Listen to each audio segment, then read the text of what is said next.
বাবা বিদেশ থেকে দেশে কবে আসলা?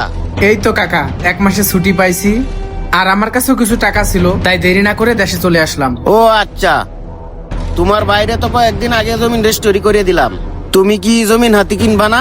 কি কোন কাকা, আমার বড় ভাই কদিন আগে জমি কিনা রেজিস্ট্রি করছে।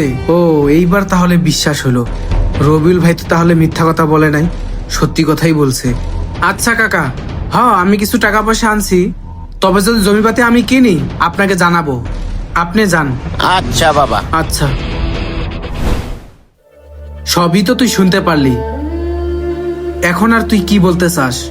শোন, মানুষের কথা শুনা তুই নিজের ভাইরেও অবিশ্বাস করলি।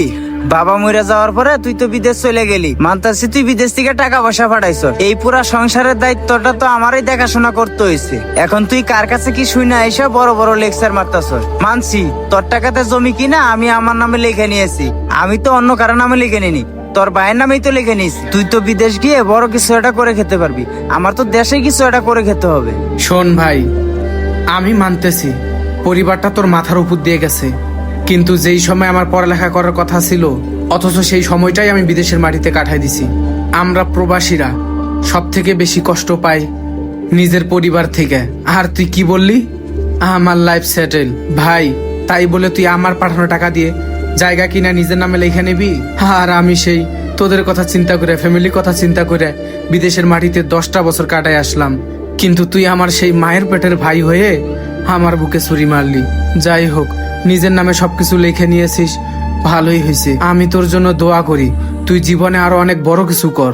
আর তোরা কি ভাবিস, প্রবাসী জীবনটা অনেক সুখের জীবন। ওই প্রবাসে যারা থাকে না, ওদের মন মানসিকতা, ওদের কষ্ট এই বাংলাদেশের মানুষ কেউ দেখে না, দেখে তো ওই উপরওয়ালা, উপরের ওই আল্লাহ জানে আমরা ওই বিদেশের মাটিতে কতটা কষ্ট করে থাকি। যাক ভাই, এই জমি আমার লাগবো না। হে আল্লাহ, এই দুনিয়ার জমিনে তুমি কাউকে পাঠালেও প্রবাসের মাটিতে খেটে বড় হওয়ার জন্য কাউরে পাঠায়ও না। ভাই, তুই আমার সাথে এই কাজটা না করলেও পারতি। ভালো থাকিস। টাকা পয়সা, অর্থ সম্পদ এগুলা হচ্ছে হাতের ময়লা, এই আছে এই নাই, কিন্তু এই টাকা পয়সা অর্থ সম্পদ নিয়ে মানুষ তার আত্মীয় স্বজন, আপন মানুষদের সাথে বেইমানি করতে একটুও দ্বিধাবোধ করে না। গাইস, আমাদের এই ভিডিও থেকে আপনারা কি বুঝতে পারলেন তা অবশ্যই কমেন্ট করে জানাবেন। Thank you so much.